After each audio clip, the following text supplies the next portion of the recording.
Hello everyone, আসসালামু আলাইকুম। কেমন আছেন সবাই? আশা করছি আল্লাহর অশেষ রহমতে সবাই খুব ভালো আছেন। আলহামদুলিল্লাহ, আমরাও ভালো আছি। পুষ্প লাইফস্টাইলের নতুন আরও একটি ব্লগ দেখার জন্য আমি পুষ্প সবাইকে স্বাগত জানাচ্ছি। আজকে আপনাদের সাথে শুক্রবারের ব্লগটি শেয়ার করছি। সকালে নাস্তা খাওয়ার পর এই যে সংসারের কাজকর্ম লেগে পড়লাম, আর সেখান থেকে ভিডিওটা শুরু করলাম। আশা করছি বরাবরের মতো আপনাদের কাছে আমার ভিডিওটি ভালো লাগবে। ভালো লাগলে প্লিজ ভিডিও শুরুতে একটা লাইক দিয়ে ভিডিওটি কন্টিনিউ করবেন। ভিডিওটি দেখতে দেখতে যদি ভিডিওর কোনো অংশ একটু হলে ভালো লেগে যায়, তাহলে প্লিজ আমার চ্যানেলটি সাবস্ক্রাইব করে পাশে থাকা বেল আইকনটি ক্লিক করে দিবেন, যাতে করে আমি কোনো নতুন ভিডিও আপলোড করলে সাথে সাথে আপনাদের কাছে নোটিফিকেশন চলে যায়, আর আপনি আপনার সময় সুযোগ করে আমার ভিডিওটা দেখে নিতে পারেন। কাজের শুরুতে কি করি, বিছনার যে কম্বলগুলো থাকে সেগুলো ভাঁজ করে আমি এরকম আলমারির ভিতরে রেখে দিই। এখানে আমার বড় ছোট যত ধরনের কম্বল আছে এই আলমারির ভিতরে সব একসাথে রাখি। কম্বলগুলো তুলে রেখে দেওয়ার পর আমি আমার বিছানার চাদরটা তুলে ঝুড়ির মধ্যে রেখে দিলাম। আজকে শুধু আমার বিছানার চাদরটাই ওয়াশ করব, আর বাকি যে চাদরগুলো আছে সেগুলো তুলব না। সপ্তাহে দেখা যায় 2 দিন আমার বিছানার চাদরটা তুলতে হয়, কারণ সবাই যেহেতু একই বিছানায় থাকি, আর ছোট ছোট বাচ্চা থাকলে কিন্তু খুবই তাড়াতাড়ি ময়লা হয়ে যায়। সকালে কাজের শুরুতে আমি কিছু এখানে বাসার যে টাওয়ালগুলো ছিল সেগুলো দিয়েছিলাম। এখন কিন্তু সেগুলো ধোয়া হয়ে গেছে, আমি নেড়ে দিব। বাকি যে কাপড়গুলো আছে আমি দিয়ে দেবার চেষ্টা করব, যাতে দিনের শুরুতে কাপড়গুলো ধুয়ে নিতে পারি। খালা কিন্তু ওইদিকে বাথরুম ওয়াশ করে নিচ্ছে। শুক্রবারে চেষ্টা করি বাড়ি বাড়ি যে কাজগুলো আছে সেগুলো করে নেওয়ার, কারণ সপ্তাহের অন্যান্য দিন সবাই জানেন অনেক বেশি চাপের মধ্যে থাকি বাচ্চাদের স্কুল পড়াশোনা নিয়ে। শুক্রবারে উঠে কাজকর্ম লেগে পড়ি, মানে একটু ডিপ ক্লিন করার চেষ্টা করি। আর সামনে যেহেতু ঈদ আসতেছে, আমি কিন্তু কিছুদিন আগে বাসায় একদম পুরোপুরি ডিপ ক্লিন করে নিয়েছি। তার মধ্যেও কিছু ময়লা হয়েছে, সেগুলোই চেষ্টা করব যে একটু একটু করে পরিষ্কার করে নেওয়ার। লাস্ট একটা ফিনিশিং তো অবশ্যই দিতে হবে। আমরা যখনই কাজ করি ভাবি যে 1 মাস হয়তো আর কাজ করতে হবে না। বাসার ক্ষেত্রে কিন্তু এই কথাটা আসলে বলা যায় না। 2-4 দিন এর বেশি কিন্তু ডিপ ক্লিন থাকে না। আগে যেহেতু সময় নিয়ে সবকিছু ডিপ ক্লিন করে ফেলেছি, সেই জন্য আমার এখন কোনো কষ্ট হবে না। হালকা পাতলা একটু ঝেড়ে দিলে সবকিছু ক্লিন হয়ে যাবে। আমি যে কাপড় নাড়ছি এই স্ট্যান্ডটার কথা অনেক কাপড়ে জিজ্ঞেস করেছিলেন, এটা আমি কোথায় থেকে নিয়েছি বা এটার দাম কত পড়েছে। আপনারা কিন্তু কুকারিজের যে আইটেমগুলো বিক্রি করে সেই দোকানগুলোতে গেলে এটা পেয়ে যাবেন। এটার দাম সম্ভবত 2300 না 2400 টাকা পড়েছিল। যারা প্রতিদিন কাপড় ওয়াশ করেন, ছাদে কাপড় দিতে হয় বা ছাদে গিয়ে কাপড় আনতে হয়, ছোট বাচ্চা নিয়ে ঝামেলা মনে করেন, বা এখন বৃষ্টি বাদলের দিন, এই কাপড় বাইরে দিলে দেখা যায় বৃষ্টি শুরু হয়ে যায়, রুমের ভিতরে কাপড় নেড়ে দিলে ছোট ছোট কাপড় শুকিয়ে যায়। এই ধরনের স্ট্যান্ডগুলো কিন্তু খুবই উপকারী।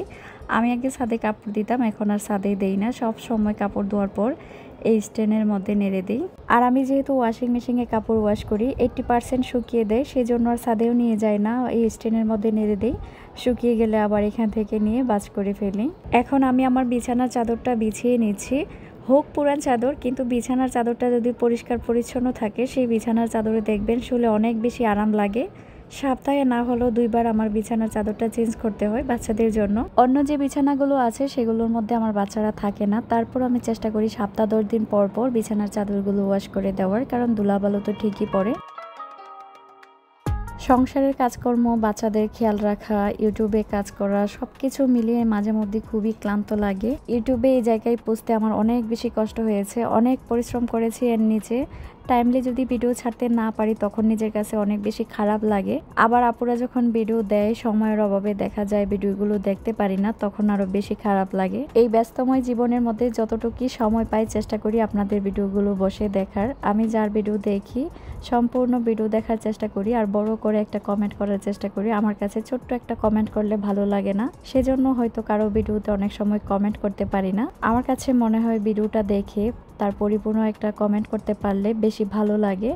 আপনাদের ভিডিও যাদের দেখতে পারি না, আপনারা প্লিজ আমাকে ক্ষমা করে দিবেন। আসলে সংসারে এতই বেশি ব্যস্ততায় থাকি, সব কাজ আমাকে একাই দেখতে হয়, সেই জন্য হয়তো আপনাদের ভিডিওগুলো মাঝে মধ্যে দেখা হয় না। কিন্তু আমি আমার পক্ষ থেকে ঠিকই চেষ্টা করি আপনারা যারা ভিডিও আপলোড করেন আপনাদের সবার ভিডিওগুলো দেখার। আপনারা যারা নতুন ইউটিউবার আছেন তাদের উদ্দেশ্যে কিছু কথা বলতে চাই। যারা অনেক দিন ধরে ইউটিউবে কাজ করছেন তারা কিন্তু ইউটিউব সম্পর্কে সব কিছুই জানেন।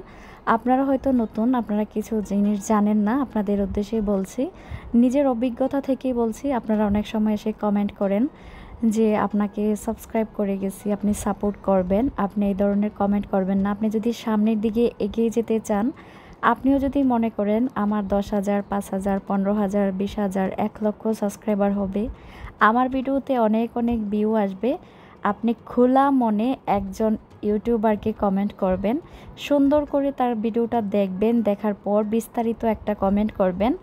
আপনি যদি সুন্দর করে একটা কমেন্ট করতে পারেন, আমার কথাটার বিশ্বাস আপনি রাখবেন, ওই ইউটিউবার ঠিকই আপনার কাছে যাবে। একবার, দুইবার, তিনবার আপনি এরকম সুন্দর সুন্দর কমেন্ট করে দেখেন। যদি ওই ইউটিউবার আপনার ভিডিও না দেখতে যায়, তখন আমাকে এসে কমেন্ট করেন যে আপু আপনি তো বলেছেন ওনারা তো আমার ভিডিও দেখে না। আপনি যখন সুন্দর করে একটা কমেন্ট লিখবেন, তার মনের ভিতরে যখন আপনি ঢুকে যেতে পারবেন, সে ঠিকই আপনার চ্যানেলটা ঘুরে আসবে যে কে আপুটা দেখে এত সুন্দর করে আমাকে কমেন্ট লিখেছে। আপনারা কি মনে করেন যারা বড় ইউটিউবার আছে, যাদের ভিউ হচ্ছে, তারাই কমেন্টগুলো পড়ে না? অবশ্যই পড়ে। সুন্দর সুন্দর কমেন্টগুলো কিন্তু তাদের মনের ভিতরে গেঁথে থাকে।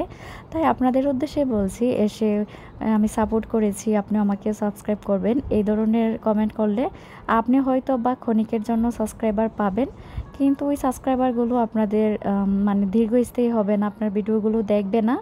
আপনি সুন্দর করে মনের মাধুরী মিশিয়ে সুন্দর করে একটা কমেন্ট করেন, দেখবেন পরবর্তীতে ওই ইউটিউবার আপনার চ্যানেলটা অবশ্যই ঘুরে এসেছে।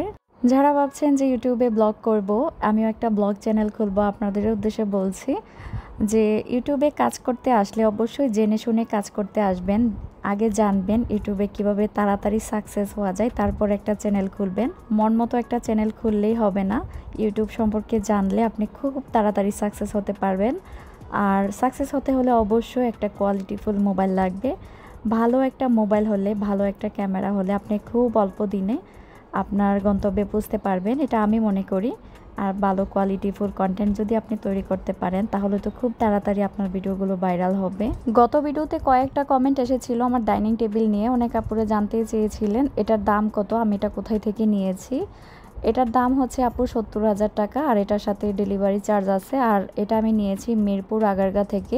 আপনারা মেট্রোতে করে মিরপুর আগারগা স্টেশনে নেমে গেলে এখানে আপনারা অনেক অনেক ফার্নিচারের দোকান পেয়ে যাবেন, আর সেখানে সব ধরনের রাজকীয় ফার্নিচার পাবেন।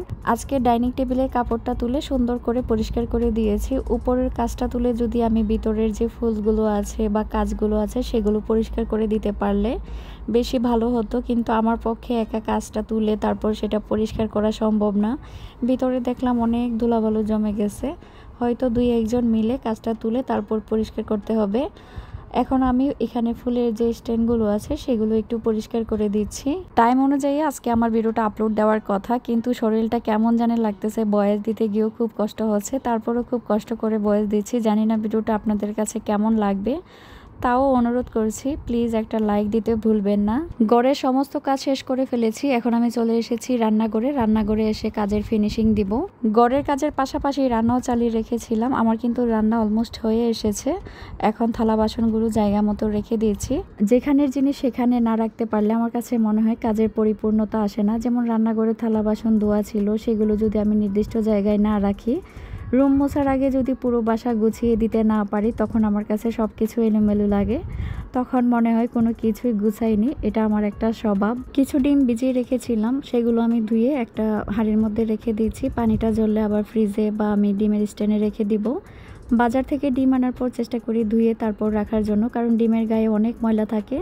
ময়লা অবস্থায় কোনোভাবেই ফ্রিজে রাখা ঠিক না, কারণ এটার জীবাণু কিন্তু সব খাবারের মধ্যে ছড়িয়ে পড়ে। একই ধরনের কাজ, একই ধরনের জীবন মাঝে মধ্যে খুব একঘেয়েমি লাগে, খুবই বিরক্ত লাগে। মনে হয় যে একটু যদি পাখির মতো আকাশে ডানা মেলে ঘুরে আসতে পারতাম, তাহলে খুব ভালো লাগতো, ফ্রেশ লাগতো। আপনি দেখবেন এক জায়গায় থাকতে থাকতে শ্বাস বন্ধ হয়ে আসে, একটু যদি বাইরে থেকে ঘুরে আসা যায় মাইন্ডটা কিন্তু খুব ফ্রেশ থাকে। আজকে কিন্তু বাচ্চাদের নিয়ে একটু বাইরে বের হব। 20 মে, গত 20 মে আমার ছোট ছেলেটার জন্মদিন ছিল। সেটা কিন্তু আপনাদের সাথে শেয়ার করতে পারিনি, কারণ ওদের পরীক্ষা ছিল। পরীক্ষা নিয়ে এত বেশি ব্যস্ততায় ছিলাম, ছেলের জন্য একটা কেকও কাটতে পারিনি।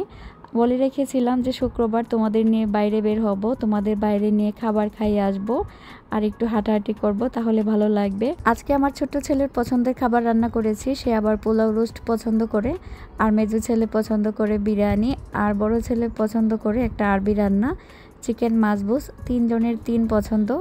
আজকে যেহেতু ছোট ছেলের জন্মদিনকে প্রাধান্য দিয়েছি, তাই তার পছন্দের খাবারই রান্না করেছি। আসলে আমি একা হাতে কি করব, আমার যতটুকু সম্ভব বাচ্চাদের খুশি রাখার, সেটার আমি চেষ্টা করি।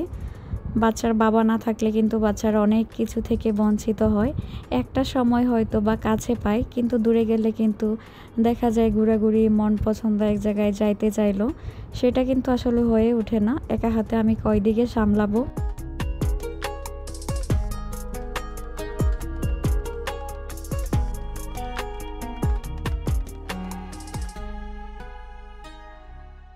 যাই হোক, দুপুরবেলা খাওয়া দাওয়া করে ফেলেছিলাম, বিকালবেলা একটু রেস্ট নিয়েছি। বিকালবেলা রেস্ট না নিলে আমার শরীর খুব খারাপ হয়ে যায়। তারপর এই যে সন্ধ্যার পর সবাইকে নিয়ে বাইরে চলে এলাম। এরা কিন্তু অনেক খুশি বাইরে এসে, এতদিন পরীক্ষা নিয়ে খুব ব্যস্ত ছিল, তো সবার মন পছন্দের খাবার অর্ডার করেছি। ওরা কিন্তু খাবার খাচ্ছে। আর আয়েশা মনি চিকেন খাবে না, অল্প একটু ছিঁড়ে দিয়েছিলাম। ও আবার ফ্রেঞ্চ ফ্রাই খাবে, ওর জন্য ফ্রেঞ্চ ফ্রাই অর্ডার করেছি। সে অল্প অল্প ফ্রেঞ্চ ফ্রাই খাচ্ছে, আর এখানে এই যে কুক খাচ্ছে। সে কিন্তু বেশি খুশি বাইরে আসতে পেরে। বাচ্চারা বাইরে আসলে দেখবেন অনেক বেশি খুশি হয়ে যায়। বাচ্চাদের হাসি খুশি রাখতে পারলে নিজের কাছেও শান্তি লাগে। অনেকে কমেন্ট করেন, আপু আজকে একটু আয়েশা মনিকে দেখালা না কেন? সবার উদ্দেশ্যে আমার ছেলে মেয়েকে দেখিয়ে দিলাম। সবাই আমার ছেলে মেয়ের জন্য দোয়া করবেন আর মাশাআল্লাহ বলতে ভুলবেন না। আমি কিন্তু খাবারের শেষে 1 কাপ চা নিয়ে বসেছি। চাখুররা দেখবেন যেখানে যায় সেখানে 1 কাপ চা খায়, তো আমি 1 কাপ চা অর্ডার করেছিলাম। সেটা খেয়ে এখান থেকে বিদায় নিব। আর আজকের জন্য কিন্তু আমার ভিডিওটা এখানেই শেষ করে দিব। আবার চলে আসবো নতুন আরও একটি ভিডিও নিয়ে। আপনারা সবাই ভালো থাকবেন, আমিও আমার পরিবারের জন্য সবাই দোয়া করবেন। আল্লাহ হাফিজ, আসসালামু আলাইকুম।